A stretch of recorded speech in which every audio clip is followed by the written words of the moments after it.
Shalom. Bapak Ibu, saudara-saudari yang dikasih di dalam nama Tuhan Yesus Kristus, kita akan mulai ibadah kita pada minggu ini, minggu akhir tahun gereja, dengan tema minggu, maut telah ditelan dalam kemenangan. Marilah kita siapkan hati kita untuk menyembah Tuhan. Kita saat teduh.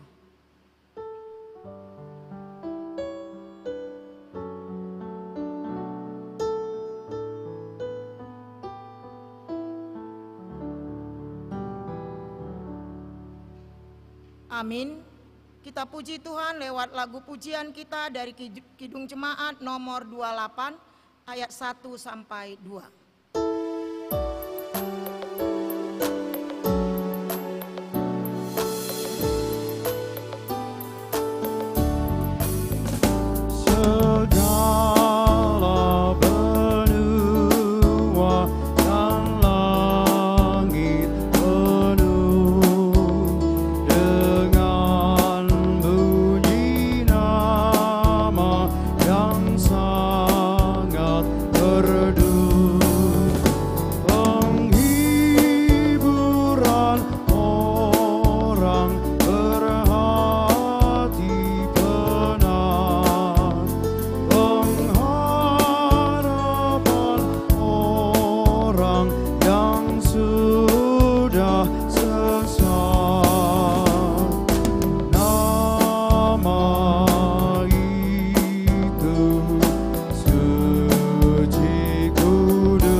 Dan anaknya Tuhan Yesus Kristus dan Roh Kudus kali langit dan bumi.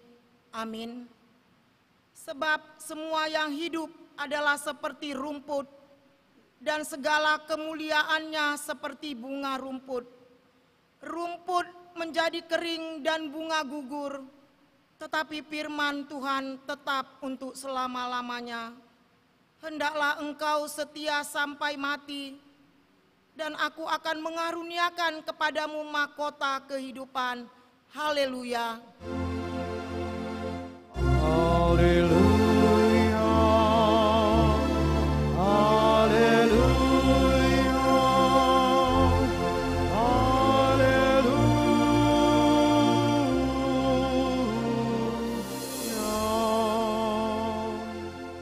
Kita berdoa. Ya Tuhan Allah yang Maha Kuasa, Engkau telah memanggil, memilih, dan menghimpun kami ke dalam jemaat-Mu yang kudus. Kami mengucapkan terima kasih kepadamu, karena Engkau telah menyerahkan kami kepada anak-Mu, agar kami menjadi milik-Nya. Kasihanilah kami, berilah kami kekuatan untuk dapat melakukan yang sesuai dengan firman-Mu, agar kami kelak dapat berada bersama-sama dengan orang yang sudah sampai kepadamu. Kuatkanlah iman kami hingga akhir, agar kami dapat menikmati sukacita yang Engkau sediakan bagi semua orang yang mengasihi-Mu dan memuji Engkau sampai selama-lamanya. Di dalam Tuhan Yesus Kristus Tuhan kami. Amin. Kita puji Tuhan lewat lagu pujian kita PKJ nomor 164 ayat 1 sampai 2.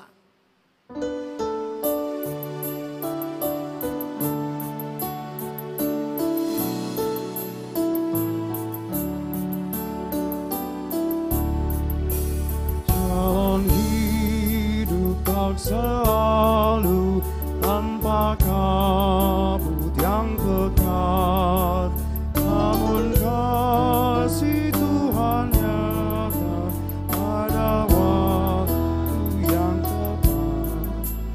Mungkin langit tak terlihat oleh awan yang tebal, di atasnya membusur pelangi kasih yang kekal.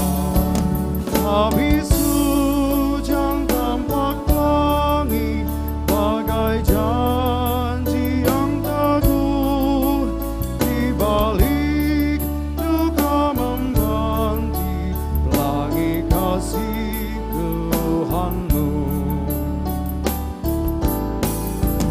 Jika badai yang benangmu, awan turun yang gelap, carilah di atas awan pelangi masih tetap. Lihatlah warna-warninya, lambang cinta yang besar. Tuhan sudah beri janjinya, jangan lagi kau gentar. Habis hujan tampak pelangi bagai janji yang teguh, di balik duka memanti pelangi kasih Tuhanmu.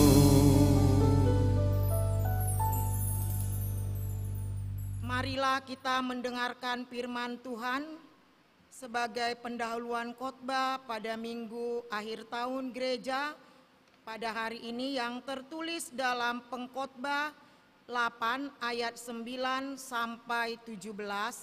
Kita membacanya secara bergantian, di ayat terakhir kita membacanya secara bersama-sama. Semua ini telah kulihat dan aku memberi perhatian kepada segala perbuatan yang dilakukan di bawah matahari, ketika orang yang satu menguasai yang lain hingga ia celaka.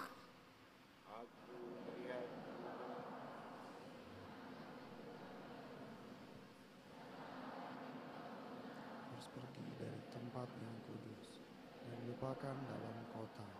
Ini pun sia-sia.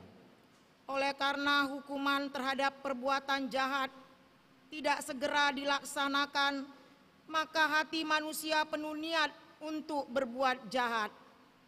Walaupun orang berdosa dan yang berbuat jahat 100 kali hidup lama, namun aku tahu bahwa orang yang takut akan Allah akan beroleh kebahagiaan, sebab mereka takut terhadap hadirat-Nya.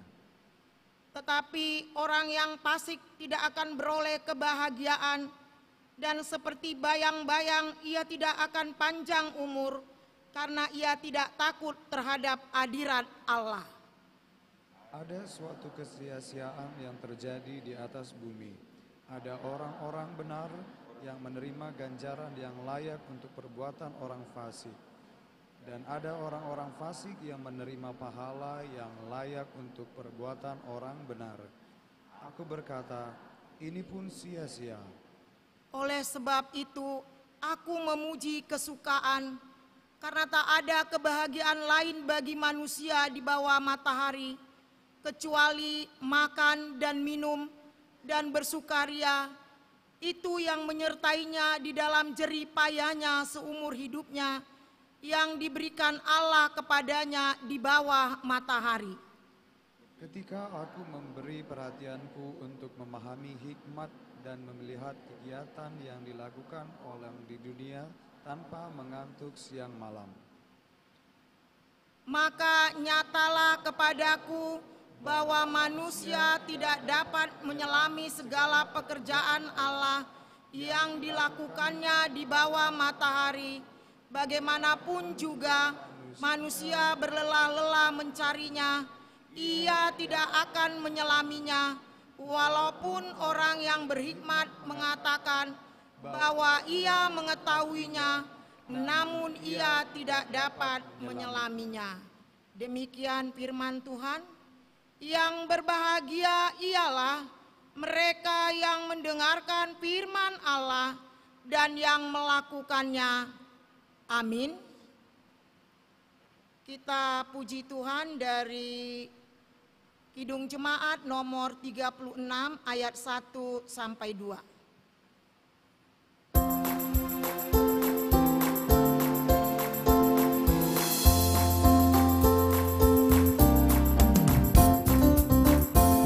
Dihapuskan dosa-dosaku hanya oleh darah Yesus. Aku pulih dan sembuh hanya oleh darah Yesus.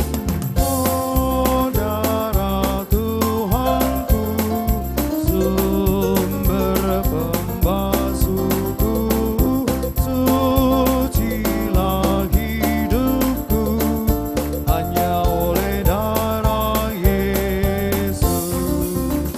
Pengampunan dosaku hanya oleh darah Yesus. Hanya hidupku hanya oleh darah Yesus. Oh, darah Tuhanku, sumber pembasuhku, sucilah hidupku hanya oleh darah Yesus.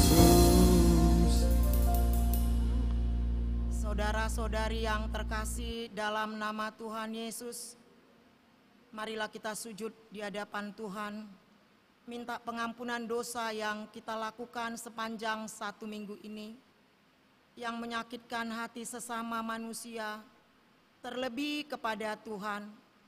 Marilah kita memohon pengampunan dosa kita saat teduh.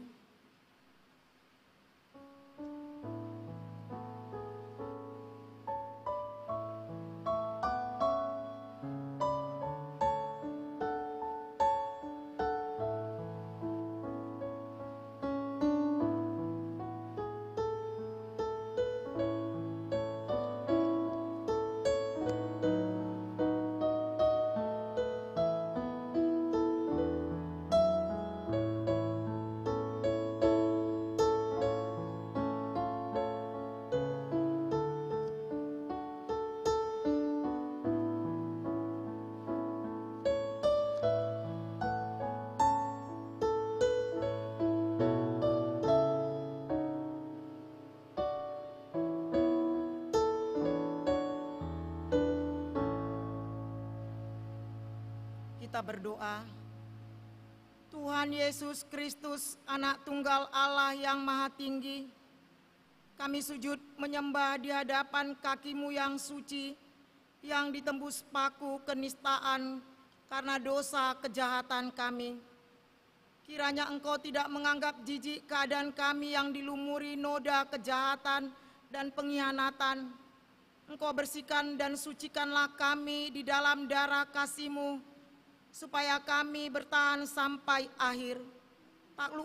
Taklukkanlah hati kami ke dalam penyesalan dan pertobatan, supaya buah hidup kami menjadi persembahan yang harum di hadapan-Mu, supaya daya perbuatan kami menyatakan keadilan kasih setiamu yang tidak akan surut dari semua orang yang mengasihi dan melakukan perintahmu. Kuatkanlah hati dan iman kami, supaya jadi semakin kuat mendekatkan diri padamu. Dan janganlah biarkan kami jatuh kembali ke dalam dosa kelemahan kami, tetapi tuntun dan peliharalah selalu, supaya kami tetap berjalan pada jalan-Mu yang benar dan suci itu.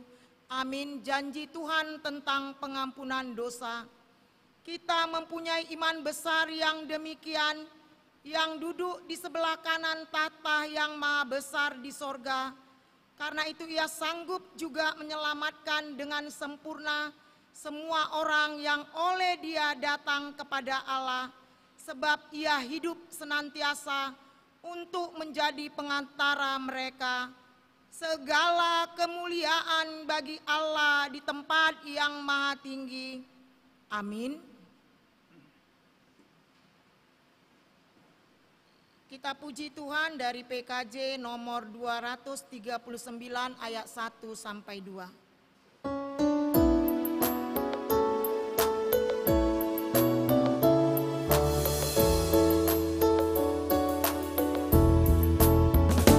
Perubahan besar di kehidupanku sejak Yesus di hatiku. Di jiwaku bersinar terang yang cerlang sejak Yesus di hatiku. Sejak Yesus di hatiku. Sejak Yesus di hatiku. Jiwaku bergemar bagai ombak besar sejak Yesus di hatiku.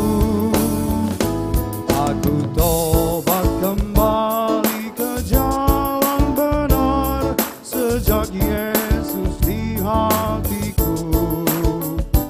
Dan dosaku dihapus, jiwaku segar sejak Yesus di hatiku.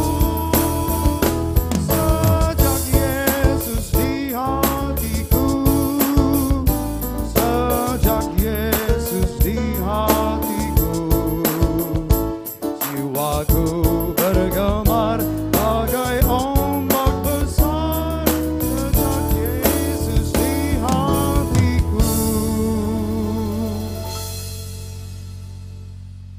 Marilah kita mendengarkan firman Tuhan sebagai petunjuk hidup baru yang tertulis dalam Yehezkiel 36 ayat 26 sampai 27. Demikian firman Tuhan. Kamu akan kuberikan hati yang baru dan roh yang baru di dalam batinmu, dan aku akan menjauhkan dari tubuhmu hati yang keras, dan kuberikan kepadamu hati yang taat. Rohku akan kuberikan diam di dalam batinmu, dan aku akan membuat kamu hidup menurut segala ketetapanku, dan tetap berpegang pada peraturan-peraturanku dan melakukannya. Marilah kita sama-sama memohon kekuatan dari Tuhan. Ya Allah Bapa kami, berilah kami kekuatan untuk melakukan yang sesuai dengan firman-Mu.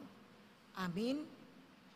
Kita puji Tuhan dari Kidung Jemaat 453 ayat 1 tambah 3.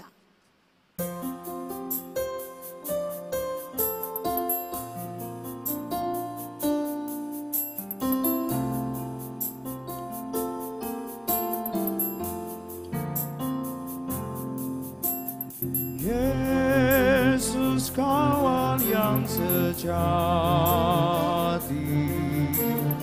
bagi kita yang lemah, tiap hal boleh dibawa dalam doa.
Marilah kita bersaksi mengikrarkan pengakuan iman kita bersama jemaat pada segala abad di seluruh dunia.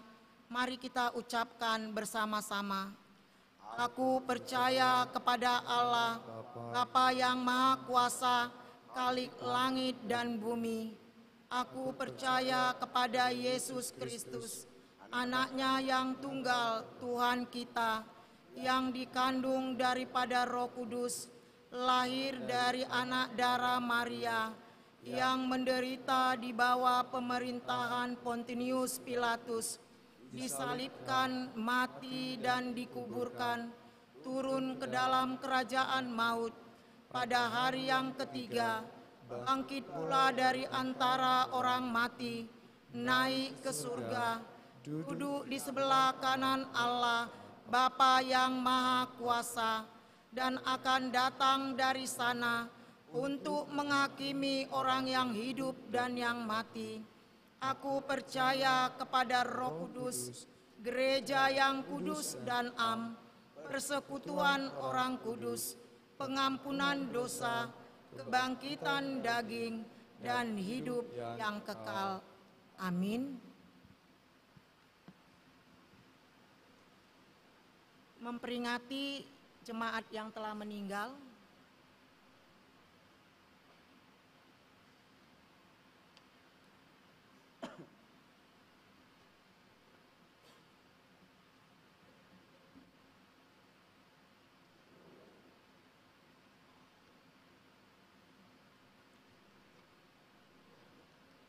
Bapak Ibu yang terkasih, dalam nama Tuhan kita Yesus Kristus, hari ini adalah akhir tahun gereja, di mana kita biasanya memperingati orang-orang yang telah mendahului kita. Saudara-saudara, di dalam kasih Tuhan kita Yesus Kristus, setiap akhir tahun gereja seperti pada minggu hari ini, jemaat kita mengadakan peringatan untuk orang-orang yang sudah lebih dahulu dipanggil Tuhan kepadanya. Kalau kita memperingati mereka yang sudah mendahului kita, bukanlah kita bermaksud untuk membangkitkan kembali rasa duka cita pada keluarga yang ditinggalkan, tetapi adalah untuk menanamkan kekuatan dalam batin kita, meneguhkan iman, menambahkan pengharapan dan penghiburan di dalam Tuhan kita Yesus Kristus.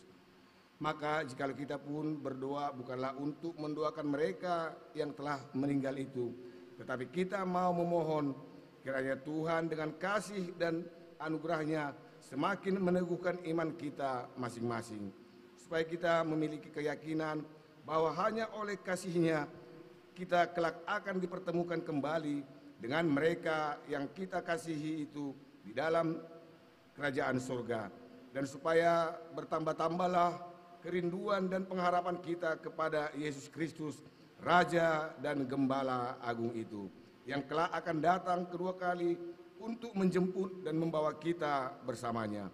Itulah yang hendak kita renungkan pada saat kita memperingati orang-orang yang telah mendahului kita, karena pertemuan itulah yang patut kita rindukan.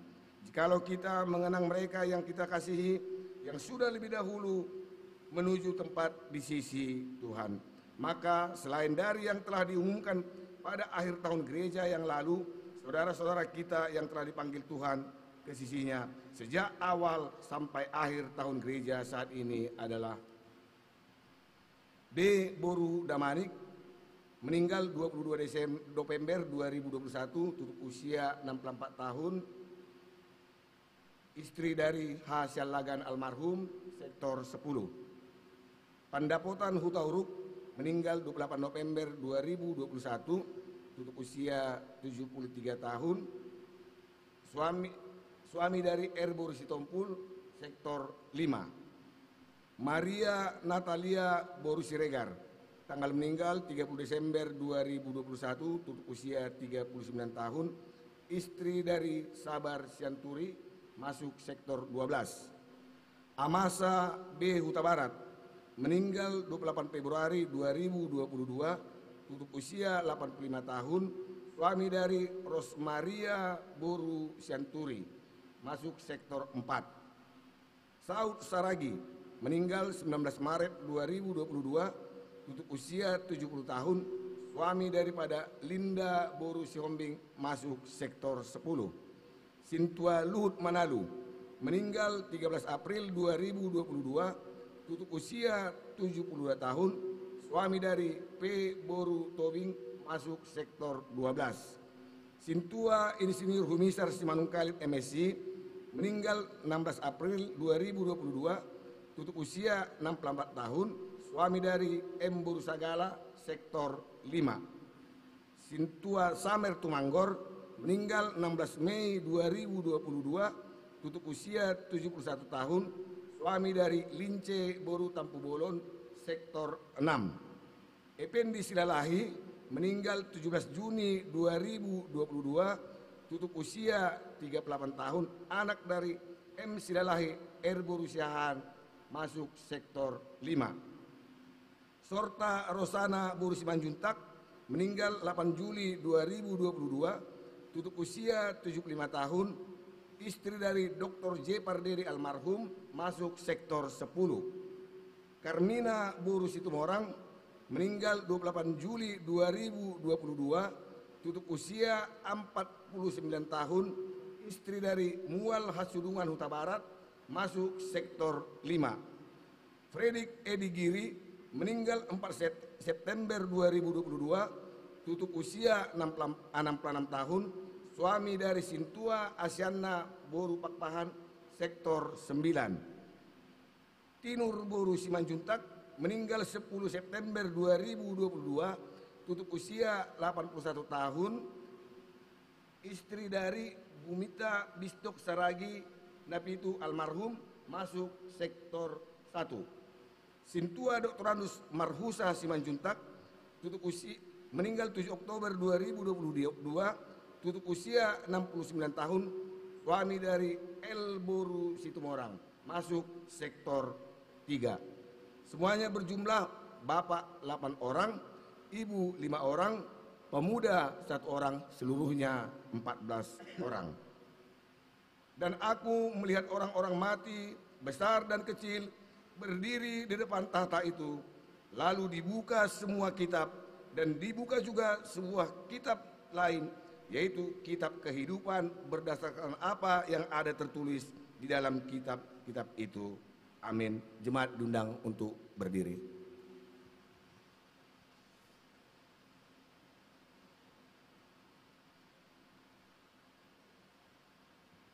Marilah kita menundukkan kepala, merendahkan hati di hadapan Tuhan untuk memperingati mereka yang kita kasihi, yang telah mendahului kita. Marilah kita berdoa, kiranya Tuhan sajalah yang menerangi dan meneguhkan iman kita, supaya kita memperoleh penghidupan dari Tuhan. Saat teduh sejenak.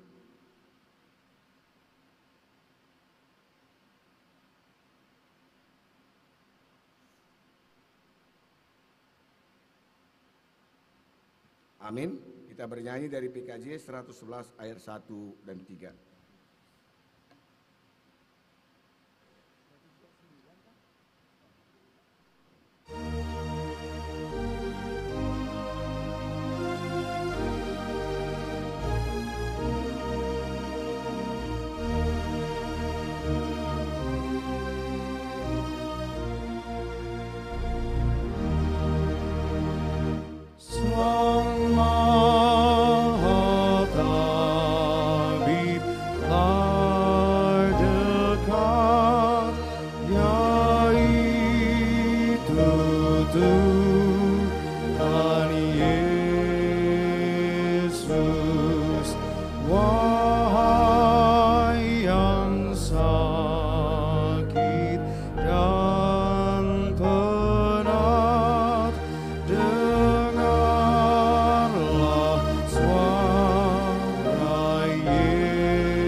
Kita melanjutkan acara kita untuk menyambut firman Tuhan. Kita bernyanyi dari Kidung Jemaat nomor 368 ayat 1, 3, dan 4.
Kiranya damai sejahtera Allah yang melampaui segala akal Itulah yang memelihara hati dan pikiranmu sekalian dalam Kristus Yesus Tuhan kita. Amin. Shalom Bapak Ibu saudara-saudara yang dikasihi oleh Tuhan. Selamat hari Minggu untuk kita semuanya. Puji Tuhan saudara, pada hari ini kita bersyukur kepada Tuhan oleh kemurahan Tuhan yang selalu ada telah membawa kita hari ini masuk dalam minggu akhir tahun gereja. Dan ini sangat membuat kita hari ini harus penuh dengan syukur. Karena 1 tahun dari anugerah Tuhan dalam perjalanan gerejanya, Tuhan selalu ada bagi kita, Tuhan selalu menuntun, menyertai kita semuanya. Itu sebabnya kita ada seperti hari ini ada. Dan puji Tuhan saudara, tentu selayaknya kita yang merayakan minggu akhir tahun gereja juga telah diperdengarkan kepada kita berita tentang saudara-saudara kita dari jemaat kita di tempat ini yang telah mendahului kita, yang telah meninggal dunia. Itu menjadi sebuah peringatan atau sebuah tonggak pengingat bagi kita hari ini supaya kita semua memento mori juga dapat mengingat bahwa jika saudara-saudara kita, orang tua kita, mereka telah mendahului kita, bukan berarti kita akan hidup selamanya di dunia ini. Setiap kita ada dalam barisan yang sedang menunggu giliran masing-masing.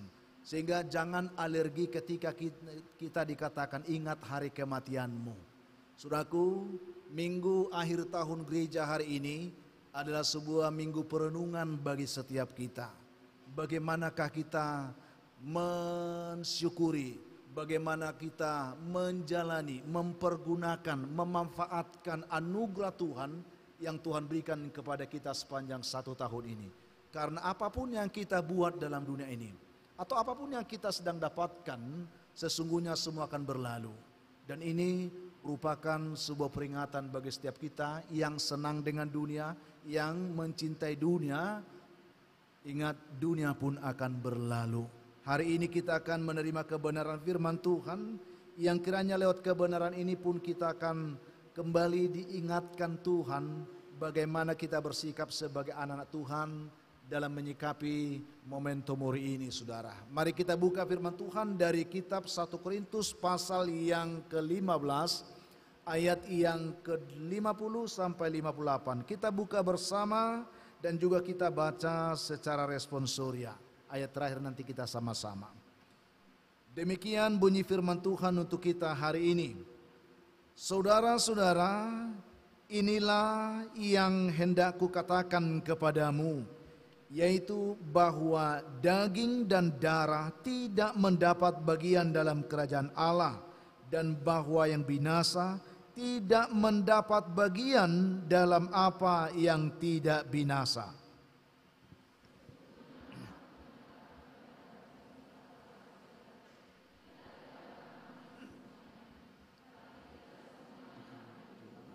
Dalam sekejap mata pada waktu bunyi nafiri yang terakhir, sebab nafiri akan berbunyi dan orang-orang mati akan dibangkitkan dalam keadaan yang tidak dapat binasa, dan kita semua akan diubah. Karena yang dapat binasa ini harus mengenakan yang tidak dapat binasa, dan yang dapat mati ini harus mengenakan yang tidak dapat mati. Dan sesudah yang dapat binasa ini mengenakan yang tidak dapat binasa, dan yang dapat mati ini mengenakan yang tidak dapat mati, maka akan genaplah firman Tuhan yang tertulis, maut telah ditelan dalam kemenangan. Hai maut, di manakah kemenanganmu? Hai maut, di manakah sengatmu? Sengat maut ialah dosa, dan kuasa dosa ialah hukum Taurat. Tetapi syukur kepada Allah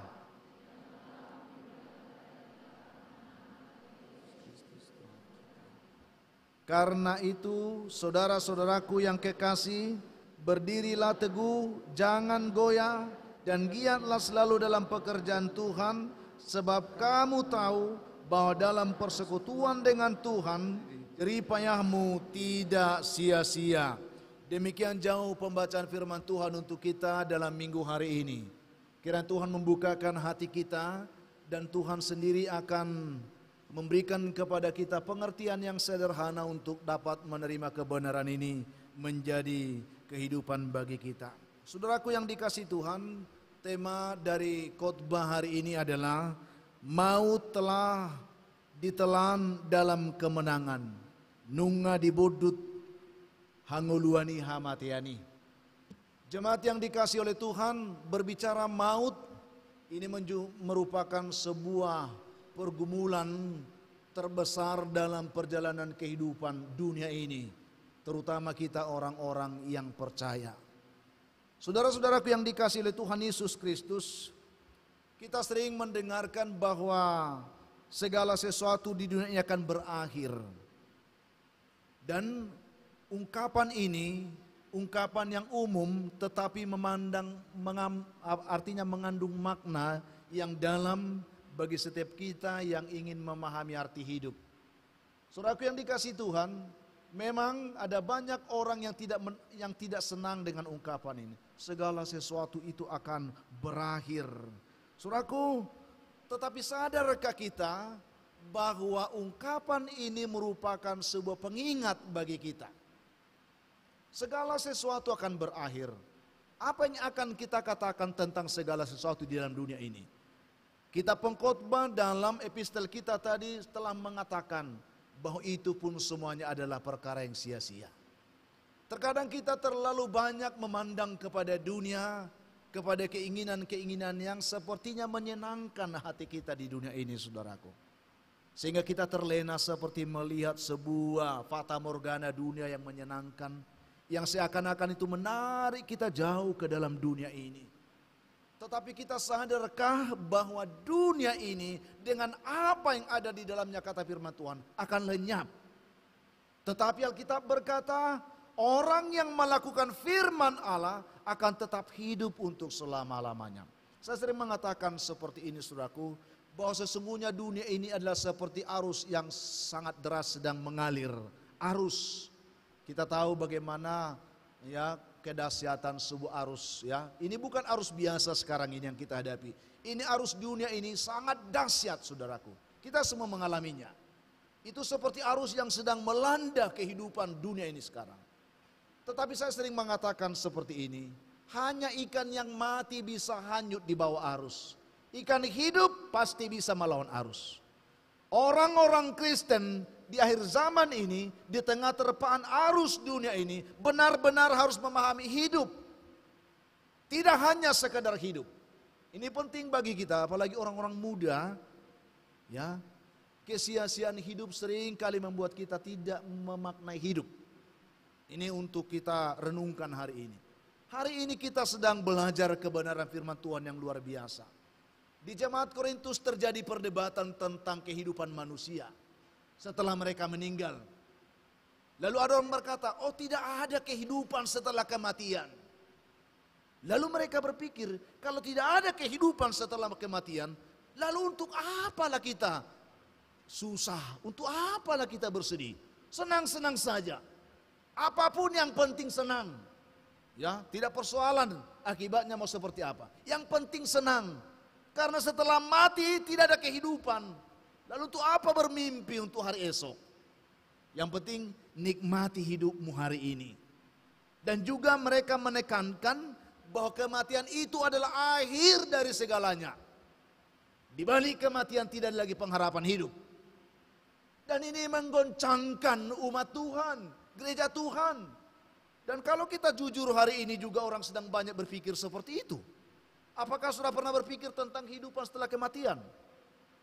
Jujur kita dalam diri kita sekarang, sudah sangat sedikit orang percaya yang memikirkan kehidupan masa depan setelah kematian. Yang dipikirkan bagaimana hidup di dunia ini, hidup di tengah-tengah dunia, menyenangkan hidup di tengah-tengah dunia ini. Inilah yang selalu menggerogoti kehidupan kita sekarang. Tetapi saudaraku, sadarkah kita, walaupun firman Tuhan katakan, sekalipun seseorang memiliki dunia ini bagi dirinya, kalau ternyata dia kehilangan hidupnya, maka dia binasa. Hari ini kita diingatkan oleh Tuhan bahwa kehidupan tidak berakhir dalam kematian. Kehidupan orang percaya tidak berakhir ketika kita mati. Masih ada kelanjutan perjalanan kehidupan keberimanan kita. Ini yang sedang diperdebatkan di sana. Mereka mengatakan bagaimana orang bisa bangkit sudah busuk. Bagaimana mereka sudah tidak ada lagi yang beribu-ribu tahun tidak ada lagi itu. Gali kuburannya tidak ada lagi itu. Ini pertanyaan yang unik yang selalu sering membuat kita tersesat dalam pemahaman pemikiran iman kita. Dan sampai hari ini banyak orang berpikir seperti itu. Saya yakin yang ada di tengah-tengah kita ini, apalagi mahasiswa kan, dengan intelektual yang tinggi, dia akan coba memasukkan konsep keberimanan itu kepada logikanya kecil, sehingga dia keliru bahwa dia sedang mengecilkan Tuhan dalam dirinya. Bukan Tuhan yang kecil, engkau yang kecil. Itu yang perlu. Dan ini menjadi sebuah persoalan yang menggelisahkan kehidupan jemaat. Tetapi puji Tuhan, Tuhan melihat kegelisahan jemaat itu. Tuhan melihat mereka yang sedang putus asa itu. Kalau memang tidak ada kehidupan di balik kematian, ya iya, kita marilah nikmati hidup seenaknya saja sekarang. Kan sekali hidupnya. Nah, seperti itu prinsipnya. Tetapi bagi orang percaya tidak seperti itu. Makanya Paulus mengingatkan mereka. Dimulai ini sebenarnya harus semua ayat ini menjadi khotbah, tapi terlalu panjang kan begitu. Dimulai dari ayat yang pertama, ya. Dan sekarang saudara-saudara, aku mengingatkan kamu kepada Injil yang aku beritakan kepadamu, yang kamu terima dan yang di dalamnya kamu teguh berdiri.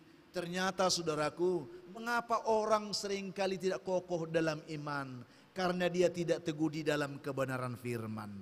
Dia tidak memegang firman.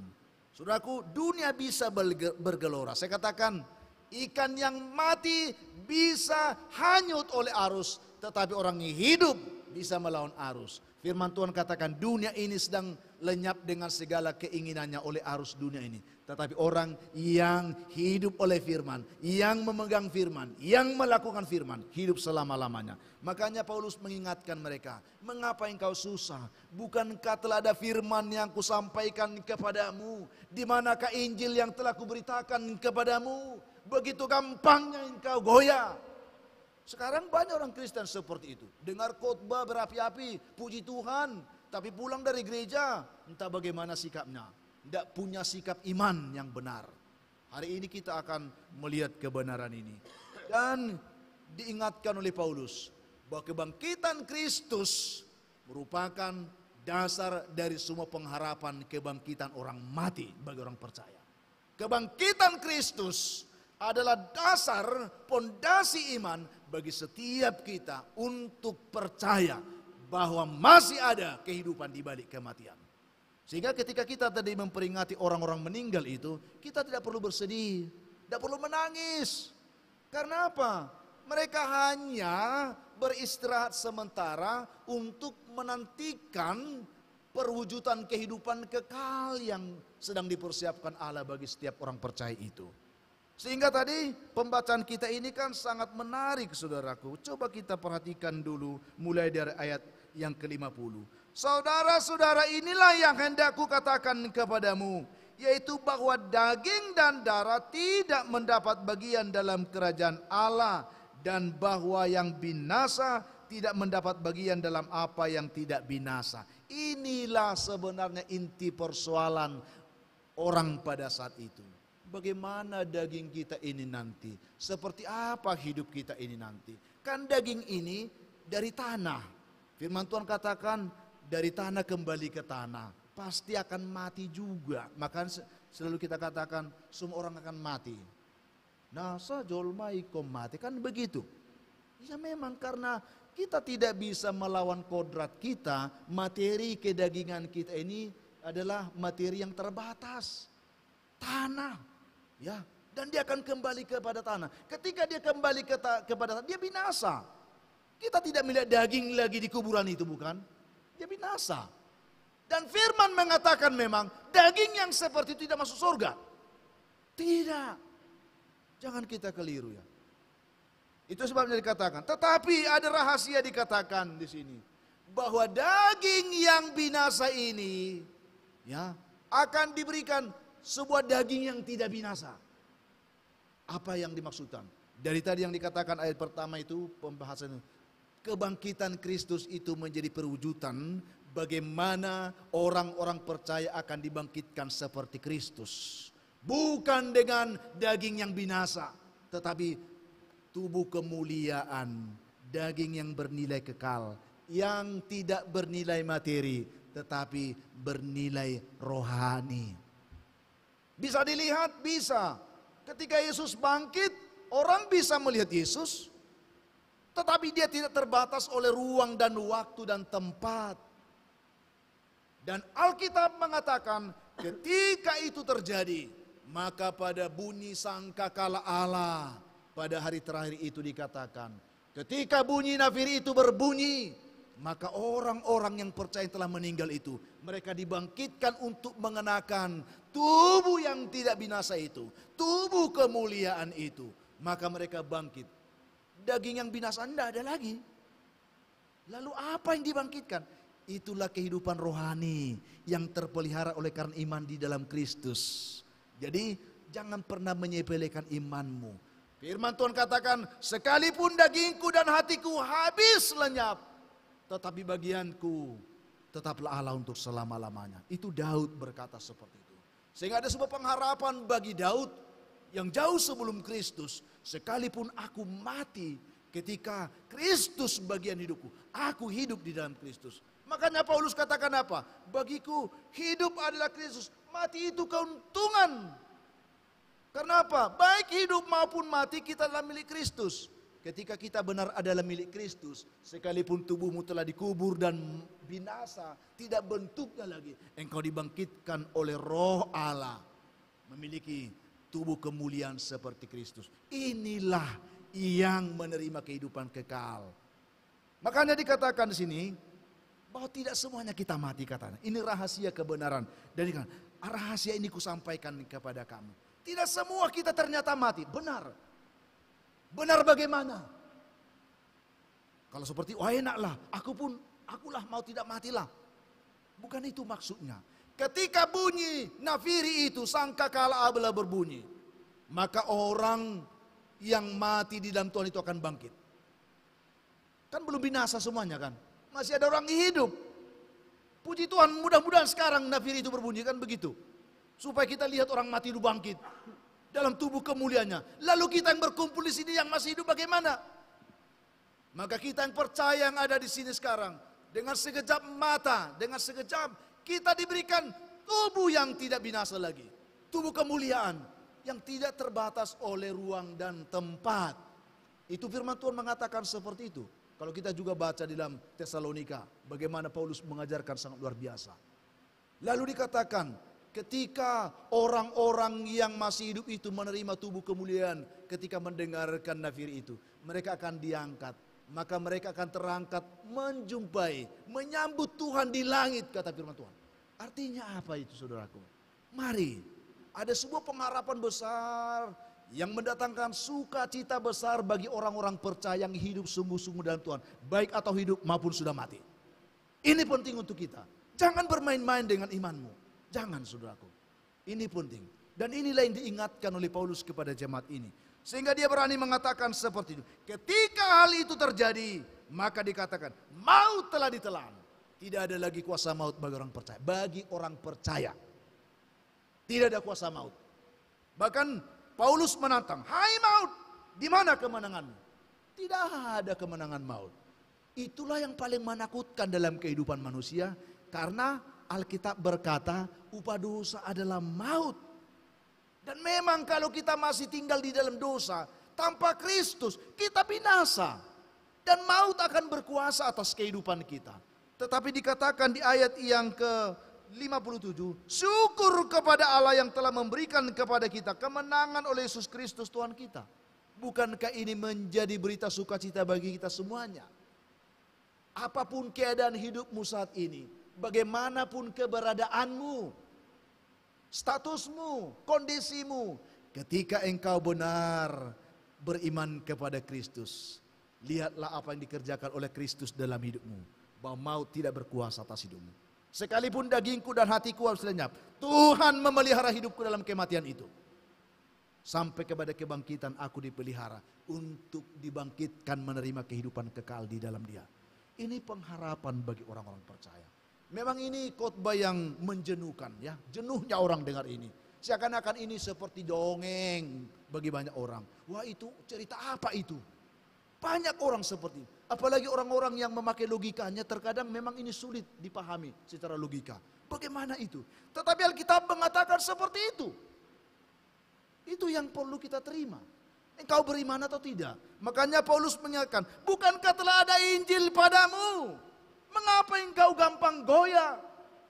Orang-orang Kristen kok goyah imannya?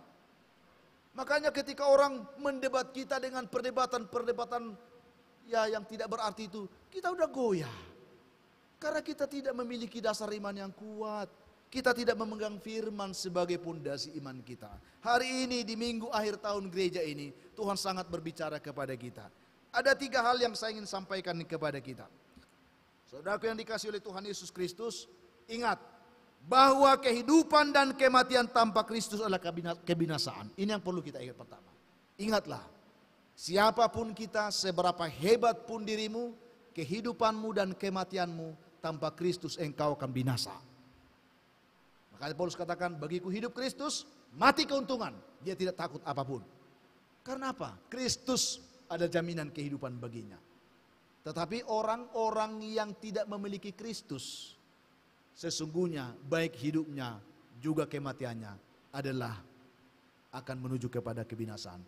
Yesus mengatakan seperti ini, saudaraku. Akulah kehidupan dan kebangkitan. Barang siapa yang percaya kepadaku, ia tetap hidup walaupun dia sudah mati. Ya. Tetapi ada kalimat yang bisa kita sejajarkan dengan itu. Barang siapa yang tidak percaya kepadaku, ia sudah mati walaupun dia masih hidup. Sama artinya itu kan. Jadi kalau orang yang percaya kepada Kristus, ya, walaupun dia sudah mati, dia tetap hidup di dalam Kristus. Itu. Tetapi orang yang tidak percaya kepada Kristus, walaupun dia masih hidup seperti kita ini sekarang, sesungguhnya engkau sudah mati. Artinya apa? Bahwa kehidupan kita adalah Kristus. Makanya Paulus katakan, baik hidup maupun mati, aku adalah milik Kristus. Pastikan hari ini engkau milik siapa? Pastikan hari ini engkau milik siapa? Ini minggu akhir tahun gereja, kita sedang mengintrospeksi perjalanan keberimanan kita. Siapakah kita? Kita ini masih milik dunia kah? Kita ini masih milik setan kah? Atau engkau sudah sungguh-sungguh milik Kristus? Ingat, baik kehidupan mau kematian, tanpa Kristus akan menuju kepada kebinasaan. Yang kedua, kebangkitan Kristus menjadi jaminan kemenangan yang membawa kehidupan kepada setiap orang yang percaya kepadanya.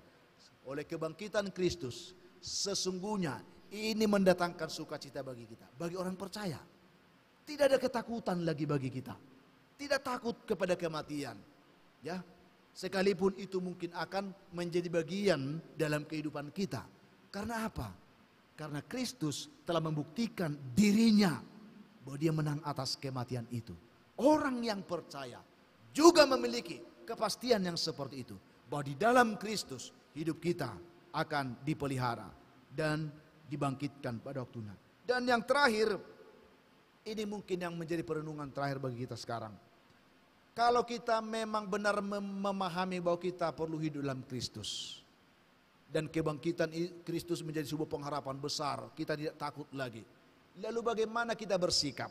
Ini yang seringkali membuat kita gagal dalam mewujudkan keberimanan kita. Sikap kita seringkali tidak mendukung iman kita. Ini yang harus kita perhatikan. Dalam ayat ke-57 sampai 58 ada ayat-ayat ungkapan-ungkapan yang menarik yang kita dapatkan di situ. Bahwa ternyata orang yang telah menerima kemenangan dalam Kristus, yang telah hidup di dalam Kristus itu adalah orang yang selalu melimpah dalam syukur. Ini penting bagi kita. Kalau engkau sadar bahwa aku ini milik Kristus hari ini, sesungguhnya engkau tidak akan ada alasan untuk tidak bersyukur. Orang yang tahu hidupnya adalah milik Kristus, dia akan selalu dilimpahi oleh ucapan syukur. Karena baginya Kristus lebih dari segalanya. Ya, lebih dari segala persoalan hidupnya, lebih dari segala persoalan yang dihadapinya saat ini. Apapun persoalan yang kita hadapi, kita harus percaya bahwa Kristus lebih besar daripada semuanya ini. Itu sebabnya kita selalu mengucap syukur. Tanda orang yang benar-benar hidup dalam Kristus yang pertama itu dan yang selalu ada adalah bersyukur. Ini yang pertama. Sudahkah kita selalu bersyukur dalam hidup ini? Ataukah kita seringkali menggerutu, bersungut, kecewa, atau apalah? Jika kita adalah milik Kristus, dengan keyakinan teguh ada sebuah komitmen untuk selalu hidup dalam pengucapan syukur. Lalu yang kedua dikatakan di sini ayat 58, karena itu saudara-saudara yang kekasih, berdiri teguh jangan goyah. Ini yang kedua. Kalau engkau tahu bahwa engkau adalah milik Kristus dan hidup di dalam Kristus, tidak ada yang bisa menggoyahkan kehidupanmu. Ini dikatakan di sini, berdiri teguh, ya hidup kokoh dan tidak mudah goyah. Jangan goyah. Ya, bagi orang yang sudah mengerti tentang kuasa kebangkitan Kristus yang memberikan kemenangan dan kehidupan baginya, pasti dia akan hidup lebih optimis. Kan begitu. Mengapa kita sering kali goyah? Karena kita tidak berpengharapan. Tapi orang yang telah memandang kepada kebangkitan Kristus sebuah pengharapan dalam hidupnya, dia akan tetap optimis. Oke, mungkin hari ini masih banyak pergumulan, tetapi hari esok akan ada kebahagiaan di dalam Tuhan. Ini penting bagi kita. Jadi orang yang telah memahami ini akan selalu optimis menjalani hidup. Jadi belajar optimis. Ya, buktikan bahwa engkau memiliki Tuhan yang menjadi sumber pengharapan bagi setiap persoalan hidupmu. Engkau tidak perlu goyah, engkau tidak perlu kecewa. Ini penting Bapak Ibu, saudaraku, apalagi orang-orang muda ya. Banyak saat ini sudah kami temukan orang-orang muda yang sudah tidak berpengharapan. Masih muda, tidak berpengharapan lagi, putus asa.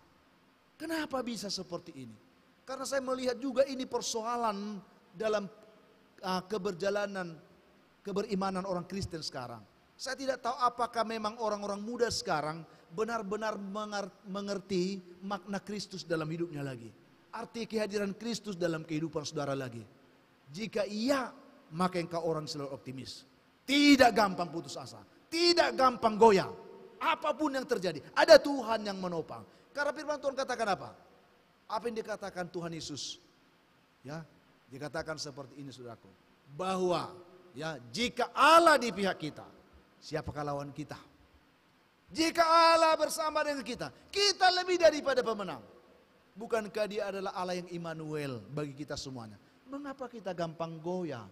Itu artinya engkau tidak percaya bahwa Tuhan menyertai hidupmu, bahwa Tuhan menuntun kehidupan. Hari ini Tuhan ingatkan kita di sini.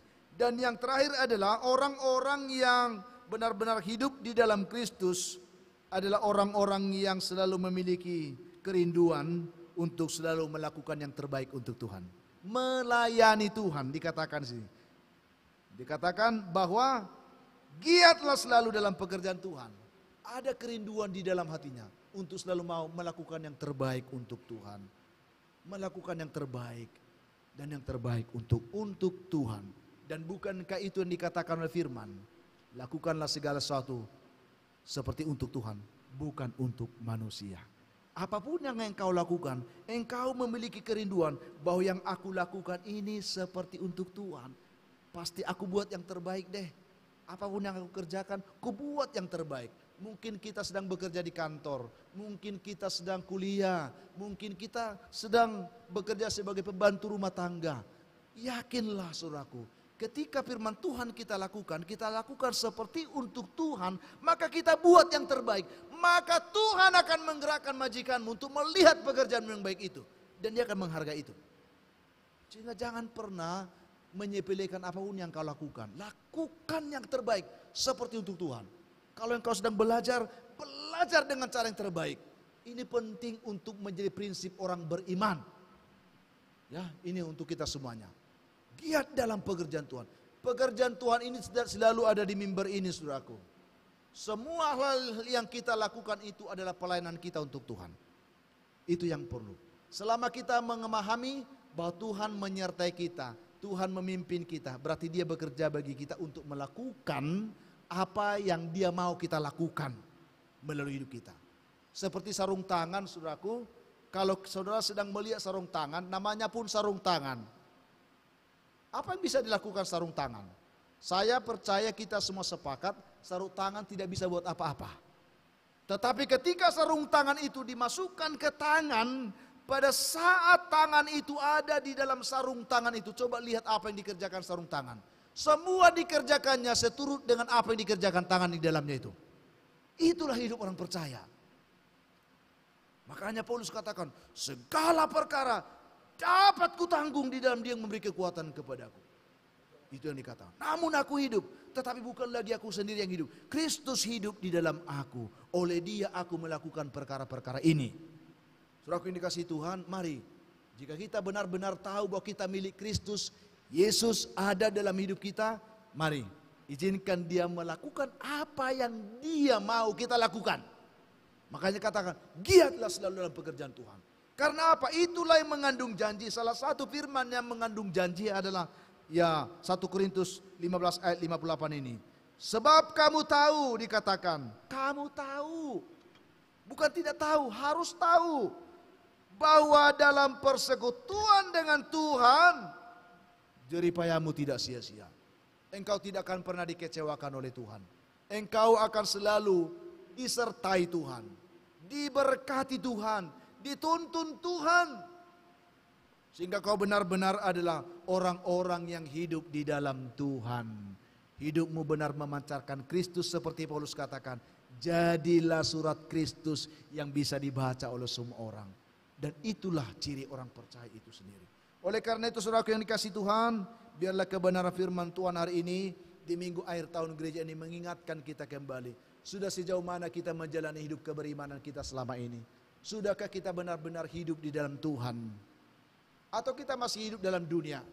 Hidup dalam kedagingan kita, sehingga kita tidak mendapat bagian dalam Tuhan. Mungkin kita berlelah. Saya katakan tadi, tanpa Kristus semuanya akan menuju kepada kebinasaan. Engkau capek bekerja, engkau mungkin mendapatkan apapun yang kau inginkan.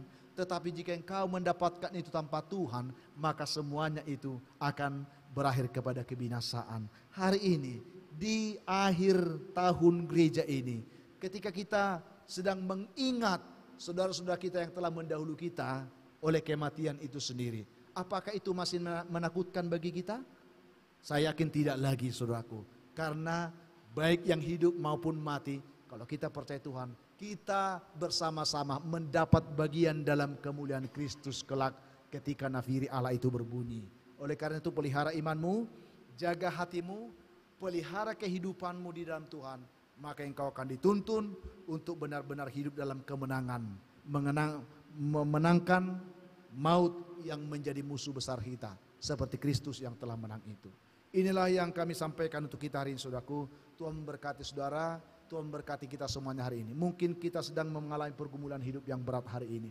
Yakinlah, pergumulanmu tidak lebih besar daripada kasih Tuhan.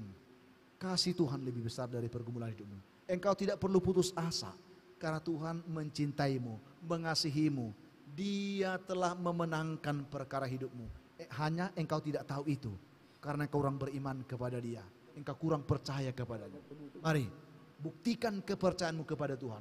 Maka engkau akan melihat perbuatan-perbuatan Tuhan itu ada dalam kehidupanmu hari ini. Kita berdoa. Tuhan Yesus yang baik, terima kasih untuk kesempatan ini Tuhan. Kami boleh bersama-sama menikmati persekutuan dengan Tuhan lewat firman yang kami renungkan hari ini. Engkau tahu setiap kami yang hadir dalam ibadah ini Tuhan. Engkau mengerti hati kami, Engkau mengerti hidup kami. Engkau tahu segala perkara dan pergumulan hidup yang kami hadapi saat ini. Seringkali Tuhan dalam menjalani kehidupan ini ada banyak hal yang mengkhawatirkan, yang menakutkan kami, termasuk kematian itu sendiri. Tetapi hari ini di minggu akhir tahun gereja ini kami diingatkan supaya kami memento mori, mengingat tentang kematian kami. Jika kami hidup di dalam Kristus, maka kami pun mati dalam Kristus. Maka kami akan dibangkitkan untuk mendapatkan kemuliaan Kristus. Berkati setiap kami yang lemah Tuhan kuatkan. Yang putus asa Tuhan beri harapan. Yang sedang bergumul dalam pendidikan Tuhan berikan hikmat dan pengetahuan. Yang bergumul untuk pekerjaan, Tuhan berkati dan berikan pekerjaan yang baik. Yang bergumul untuk jodoh diberkati oleh Tuhan. Bahkan yang mengharapkan keturunan pun diberkati oleh Tuhan. Berkati jemaat-Mu di tempat ini Tuhan. Demi Kristus Yesus yang telah mendengarkan doa kami bersyukur. Amin. Kita kembali memuji Tuhan dari pujian kita PKJ 232 ayat 1 dan 4.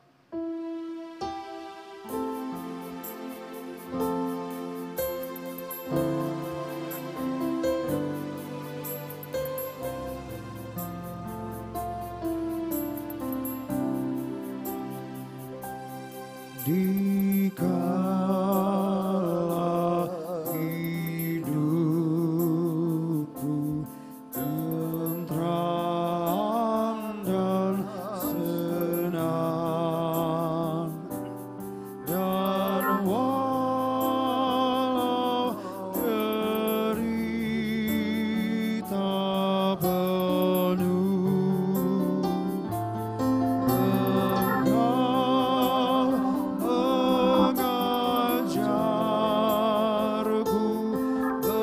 bersaksi tegas, selamatlah, selamatlah jiwaku,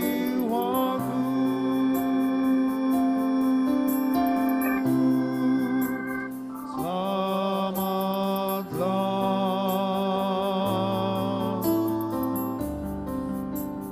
jiwaku.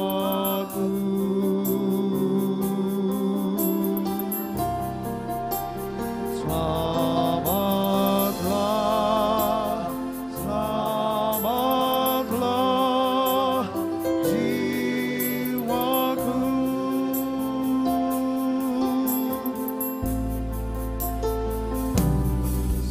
Kristus hidup dan jaminan-Mu, sekalipun baik mati,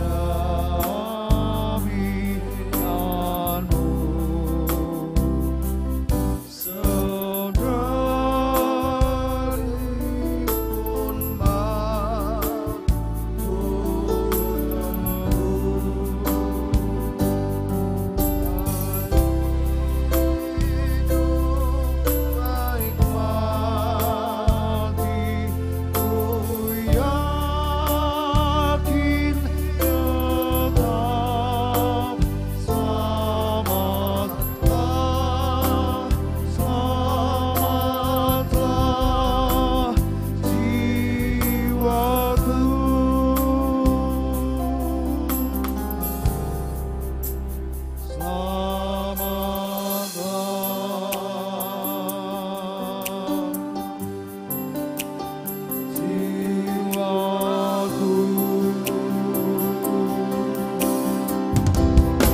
tetap selamatlah,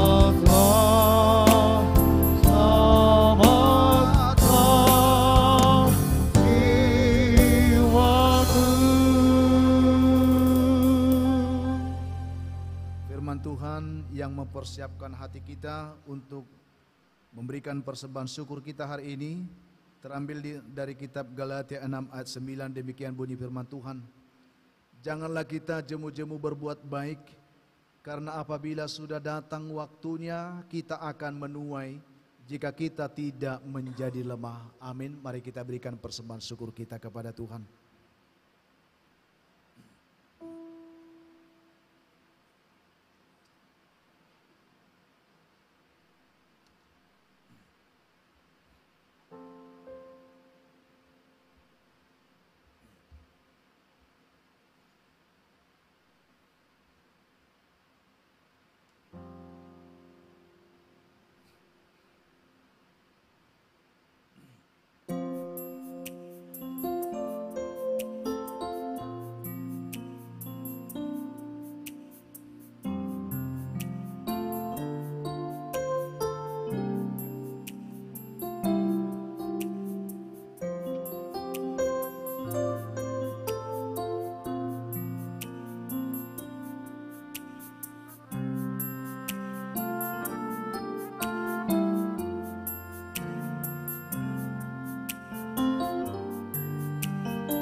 Mari kita doakan persembahan kita berdoa. Ya Allah Bapa kami yang di surga, kami mengaku dengan setulus hati, Engkaulah sumber segala berkat dan karunia. Di sini kami memberikan persembahan syukur kami kepadamu. Terimalah persembahan umat-Mu dan berkatilah menjadi alat kesaksian, persekutuan dan pelayanan jemaat-Mu ini. Jadikanlah hidup kami persembahan yang berkenan kepadamu, dan pakailah hidup kami untuk turut menghadirkan tanda-tanda kerajaan-Mu di seluruh dunia ini, kasih, keadilan, dan damai sejahtera sukacita. Bukalah hati kami oleh Roh Kudus-Mu, agar kami senantiasa mengucapkan syukur kepadamu, di dalam nama Yesus Kristus Tuhan kami. Amin. Tuhan betapa banyaknya berkat yang Kau beri, teristimewa rahmat-Mu dan hidup abadi. Terima kasih ya Tuhanku atas keselamatanku. Padaku telah Kau beri hidup bahagia abadi. Setiap hari rahmat-Mu tiada putusnya. Hendak ku puji nama-Mu tetap selamanya. Terima kasih ya Tuhanku atas keselamatanku. Padaku telah Kau beri hidup bahagia abadi. Bapa kami yang di surga, dikuduskanlah nama-Mu, datanglah kerajaan-Mu, jadilah kehendak-Mu di bumi seperti di surga. Berikanlah kami pada hari ini makanan kami yang secukupnya, dan ampunilah kami akan kesalahan kami, seperti kami juga mengampuni orang yang bersalah kepada kami. Dan janganlah membawa kami ke dalam pencobaan, tetapi lepaskanlah kami dari yang jahat. Karena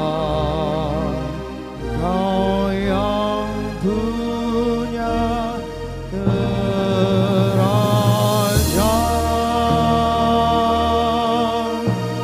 dan kekuasaan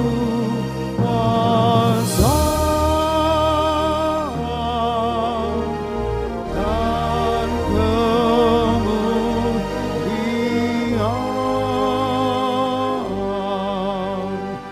sampai selama-lamanya.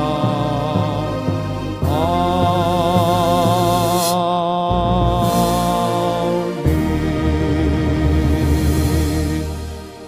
Umat yang dikasihi Tuhan, pulanglah engkau dengan sukacita dan terimalah berkat dari Tuhan. Tuhan memberkati engkau dan melindungi engkau. Tuhan menyinari engkau dengan wajah-Nya dan memberi engkau kasih karunia. Tuhan menghadapkan wajah-Nya kepadamu dan memberi engkau damai sejahtera. Amin.